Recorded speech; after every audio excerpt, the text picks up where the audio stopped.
Quem é que te disse que sonhos não são reais? Então, o nosso assunto de hoje vai ser explicar sobre sonhos, de acordo com o que eu estudei, com o que eu entendo e com as visões do Bashar e etc. Tá bom? E se eu te dissesse que o seu sonho da noite passada foi mais real que o seu dia de trabalho hoje? E se eu te dissesse que a pessoa que você é quando você está acordado é apenas um dos seus avatares e talvez nem seja o principal? Porque, gente, nós fomos ensinados a tratar dos sonhos como se fossem lixo mental, né? Como um subproduto aleatório do nosso cérebro cansado. Mas e se essa for a maior mentira que já contaram pra gente? Para nos manter presos numa única e limitada faixa de realidade. Há décadas que o Bashar vem dizendo pra gente que todas as realidades existem simultaneamente. E que os nossos sonhos são, na verdade, visitas a outras vidas paralelas tão válidas quanto esta. É de pirar o cabeção, né? A primeira coisa que a gente precisa fazer é pegar o conceito de sonho que nos ensinaram a jogar no lixo, porque é um conceito infantil e limitador. Vamos começar a reconstruir, a partir desse vídeo, a nossa realidade do zero, em relação ao que são os sonhos e como que a gente trata os sonhos no dia a dia. Bashar é categórico sobre isso. Não existe o mundo dos sonhos versus o mundo real. O que existe são diferentes realidades paralelas, vibrando em frequências diferentes.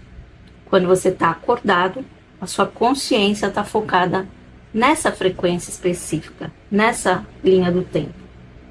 Quando você dorme, o seu cérebro físico, que é o rádio, né, como já expliquei para vocês, simplesmente muda de estação. Você não está sonhando com um lugar. Você está realmente nesse lugar. Aquele amigo que você encontrou, aquela cidade estranha que você visitou, aquilo é uma realidade física e sólida para você que está sintonizado naquele momento, entendeu? A única razão pela qual parece confuso ou onírico é porque a nossa mente física, o nosso cérebro, tenta traduzir uma experiência multidimensional usando uma lógica tridimensional e linear, ou seja, ele tenta transformar, traduzir uma coisa na outra que não tem nada a ver. E como que a gente consegue tentar rodar, por exemplo, um PlayStation 5 ou 6, sei lá, nem sei que número que tá, num Super Nintendo lá do passado? O hardware não aguenta. Então ele renderiza uma versão fragmentada, simbólica. Mas a experiência original, que estava lá no sonho, foi 100% real. Pensa no seu corpo, gente, no seu cérebro, como um carro de Fórmula 1, muito avançado. Você, a consciência, o psiquismo, é o piloto. O carro é o nosso corpo. O carro permite que a gente interaja com essa pista específica nessa realidade física que a gente está agora, o que a gente acha que está. Mas você, o piloto, não é o carro. Você existe independentemente dele. Vou dar exemplo aqui. Uma ameba tem um psiquismo simples. Ela pensa em temperatura e em comida. Um jacaré, ele é um pouco mais complexo. E ele pensa em quê? Em ser predador, ou seja, caçar para comer, e no ambiente ao redor dele. O mamífero já é mais complexo. Ele adiciona a emoção, o vínculo, por conta do sistema límbico que o mamífero tem e esses outros não. Mas e o ser humano? O ser humano tem um neocórtex, que é um supercomputador que permite o quê? A autoconsciência. Ele olha para si mesmo e diz: eu sou um eu. Mas o grande erro é quando esse eu pensa que mora dentro da cabeça física. Ele não mora. Ele simplesmente opera uma máquina à distância. Eu, você, somos uma consciência não física, que está tendo a experiência de estar focada num corpo físico, projetada num corpo físico. Entender isso é o primeiro passo para a gente se libertar das ideias que colocaram na nossa cabeça sobre os sonhos. Existem 3 estados principais do eu. O eu acordado, onde o nosso foco está 100% sintonizado no rádio cerebral desse corpo. A gente está no modo de imersão total nessa realidade. Existe o eu que está dormindo ou sonhando, onde o corpo físico entra, vamos dizer assim, no modo de manutenção.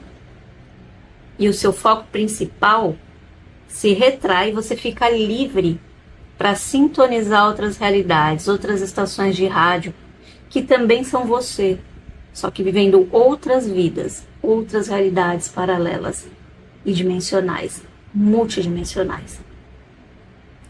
E o terceiro eu é o desencarnado, ou seja, o morto. O rádio, o corpo físico quebrou permanentemente, não funciona, morreu. Aí esse foco, seu foco agora, está completamente livre daquela estação de rádio específica.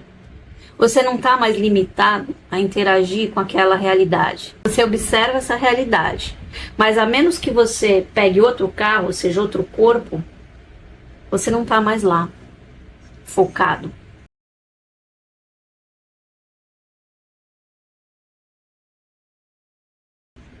O ponto crucial é que o mesmo eu, o mesmo piloto, atravessa todos esses estágios. O que muda? Apenas muda o programa, o foco da consciência, onde ela está projetada. Se é no corpo ou se é na parte espiritual. Sono, gente, é um portal. Dormir para acordar é um tipo de morte e um tipo de renascimento, sempre, todo dia. Bashar diria que cada microsegundo a gente já está mudando para uma realidade paralela diferente. O sono é apenas uma mudança mais drástica, mais perceptível, mais demorada. É o momento em que a nossa consciência se despluga dessa realidade para fazer a manutenção do nosso avatar, que é o corpo. E mais importante, para se realinhar com a mente superior. Com o eu superior, seu espírito, alma, sei lá o que você quiser chamar. Seu eu espiritual.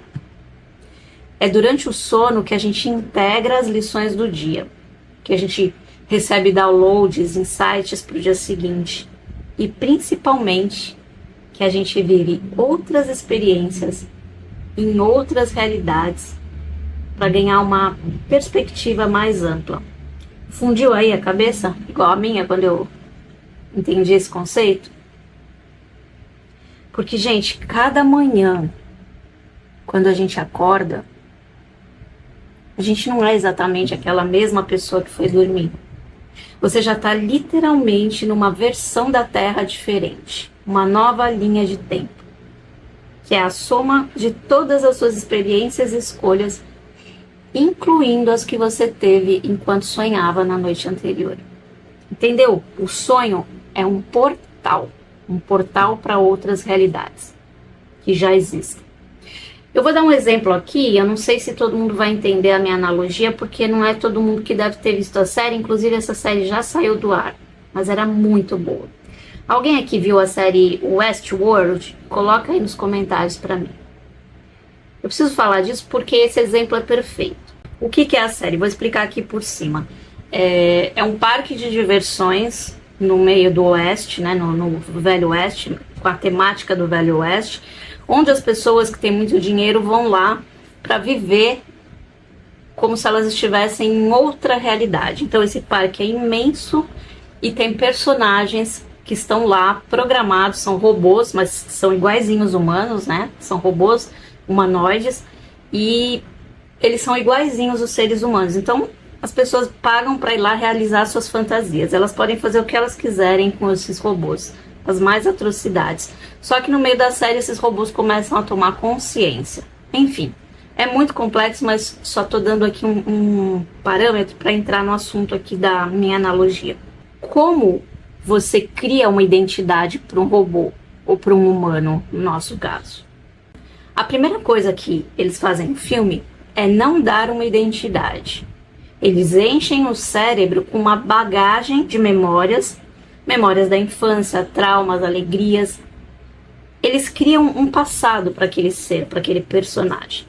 Porque o robô não sabe de nada que está acontecendo, ele pensa que ele existe dentro daquele parque. Depois você instala algoritmos de improvisação, você dá para ele a capacidade de reagir a algumas situações novas.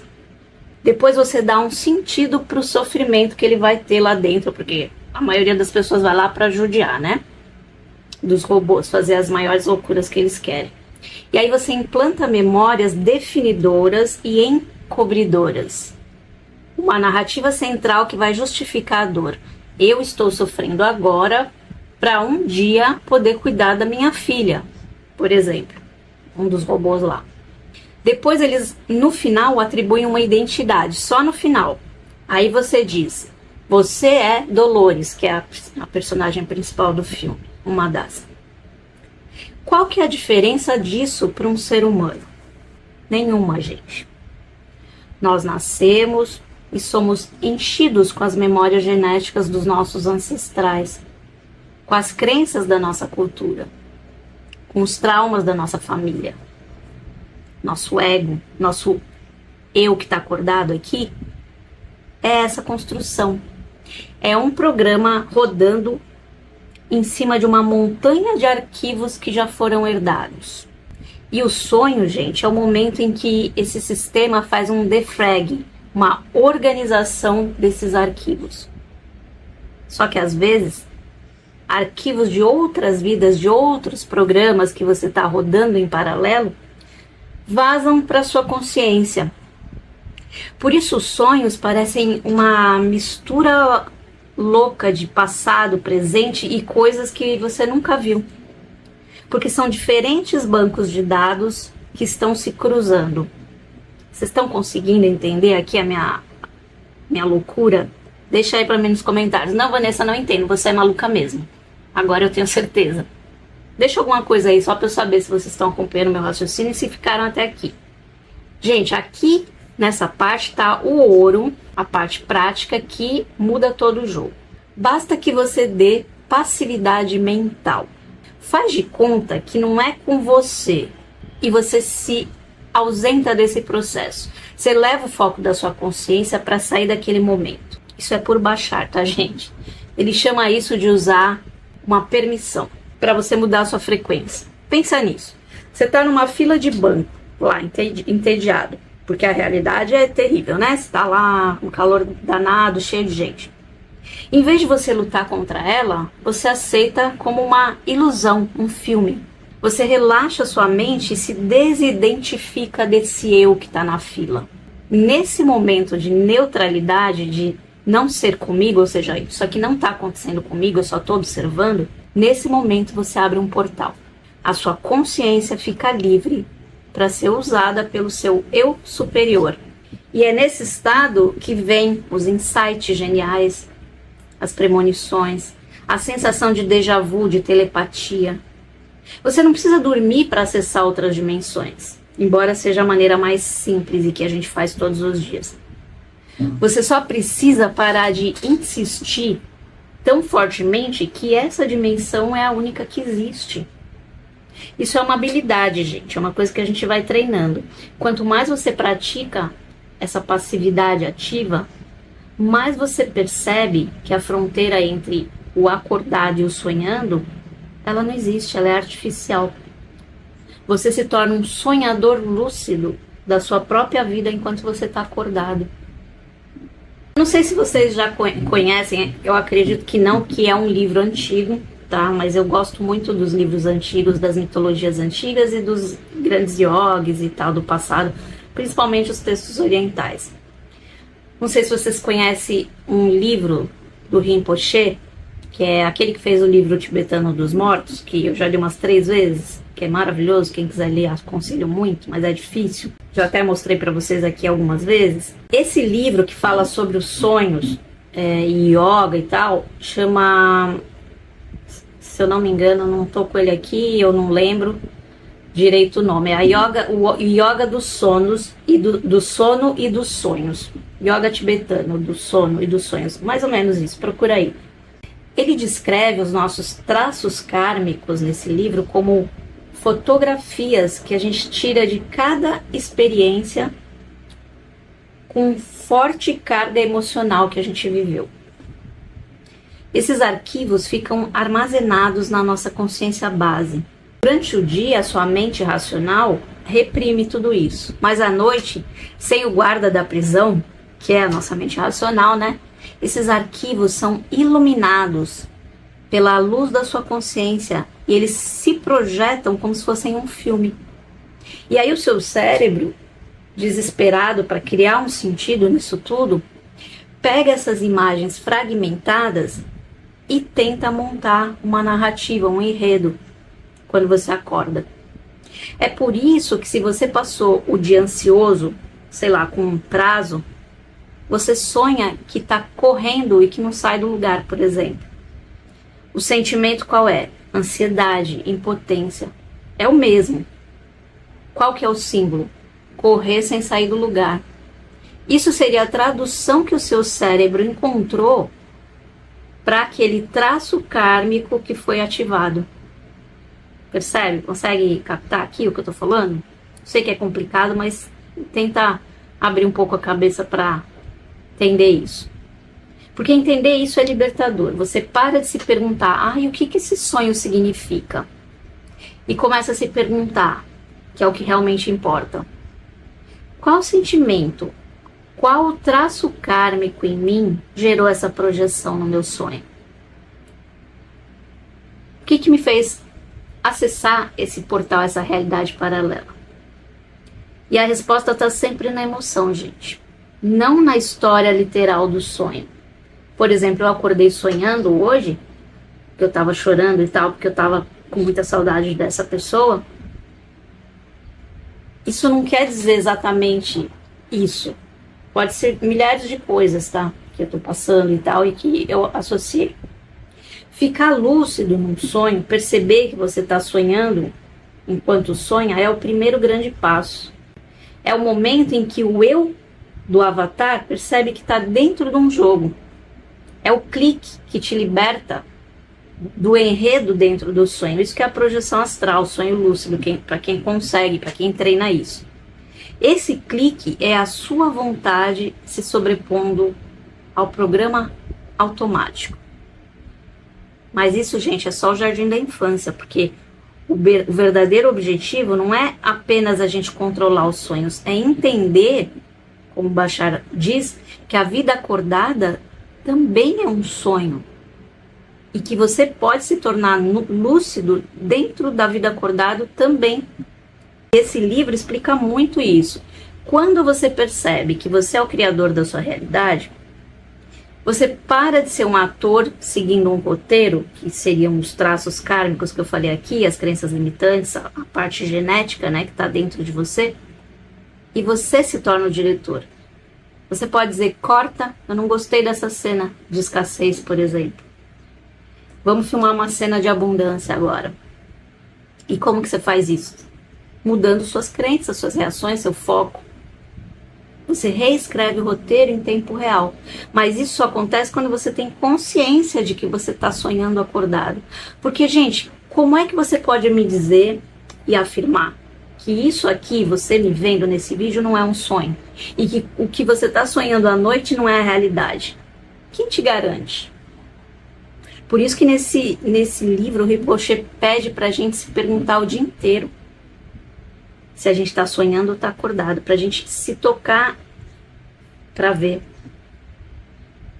E por que tudo isso? Por que essa complexidade toda dos eus, dos psiquismos, das realidades paralelas? É como se a gente estivesse dentro de um buraco negro. e a gente está contando para o pessoal de fora como que é aqui dentro. Bashar diria que a criação, sei lá, Deus, a fonte, tudo que é, chame como você quiser, como você acreditar, ele quer se experienciar de todas as formas possíveis. E a única maneira de fazer isso é se esquecendo de que ele é o todo, se fragmentando em infinitos pontos de vista, ou seja, nós, os avatares, e mergulhando em realidades com regras e limitações como a nossa. E a nossa missão não é vencer a vida ou ir para o céu. A nossa missão é experienciar. Cada alegria, cada dor, cada sonho estranho que a gente tem, cada momento de lucidez. Tudo isso, gente, são dados, são informação. Informações que você está coletando e enviando de volta para a sua mente superior, para a fonte. Você é um explorador cósmico. Sei lá, um correspondente de guerra numa realidade de separação, de dualidade que é aqui na Terra, que é a encarnação.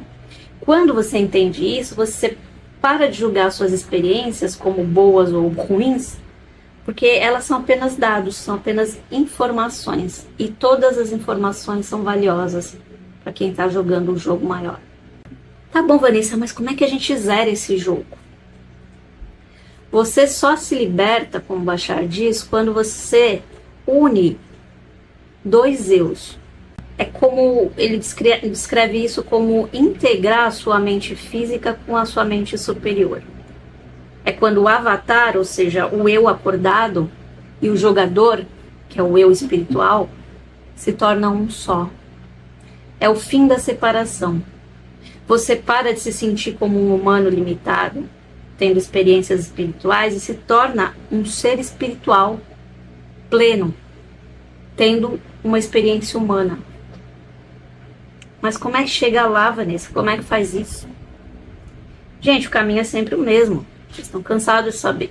Autoconhecimento, olhar para dentro, sem medo. Estar aberto às infinitas possibilidades. Questionar suas crenças. Escolher conscientemente os seus pensamentos, as suas emoções. Direcionar a sua vida. Praticar o desapego da sua identidade programada, que é esse avatar, o eu. É o meu nome, Vanessa. Se desidentificar disso. Seguir a sua maior alegria, seu entusiasmo, porque ela é a bússola do seu superior, que ele te deu para te guiar de volta para casa, que é a unificação com a fonte. A libertação não é ir para lugar nenhum. É se tornar quem você realmente já é, aqui e agora. Então, da próxima vez que você acordar de um sonho bizarro, sei lá, não joga isso fora. Honre. Foi uma viagem real. Foi uma parte de você vivendo uma outra vida, um outro você numa realidade paralela. Você passou por um portal e acessou outras dimensões, outras realidades. E da próxima vez que você estiver no meio do seu dia, para por um segundo. Respira e se pergunta se isso aqui também não for um sonho. E se eu puder acordar agora? Porque a gente não é um ser humano perdido no universo aleatório. Nós somos consciência, uma consciência eterna, poderosa, multidimensional, brincando de ser humano por um tempo. O sonho, gente, não é uma fuga da vida. A vida e o sonho são apenas duas das infinitas salas na casa da sua consciência. E você tem a chave para todas elas. Você escolhe qual porta que você quer abrir. Eu sei que vocês devem estar fritando a cabeça aí, mas deixa aqui para mim nos comentários o que vocês acharam desse conceito, né? Dessas ideias, que tudo isso é sob o meu ponto de vista, do que eu leio, do que eu estudo, enfim. E eu estou trazendo para vocês aqui a minha visão. Mas deixa aqui para mim nos comentários, você já teve um sonho que você disse, esse sonho é muito real? Eu já tive um sonho até que eu quis que ele continuasse no outro dia, porque ele parecia um filme de tão legal que ele estava. Eu quis que ele continuasse no outro dia, porque ele acabou quando eu tive que acordar. E vocês acreditem ou não, ele continuou e teve fim. Como se fosse um filme. É inacreditável, mas já aconteceu comigo. Me conta aqui, qual experiência bizarra de sonho você já teve? Ou se você já teve algum sonho que depois você confirmou. Sei lá, vamos compartilhar aqui as nossas loucuras nos comentários, tá bom? E se você ficou até aqui, deixe. Sonho é o meu portal. Coloca aqui pra mim nos comentários pra eu saber que você ficou até aqui. E quem tiver interesse nos meus atendimentos, cursos e redes sociais, link na descrição do vídeo. Beijo, te vejo na próxima.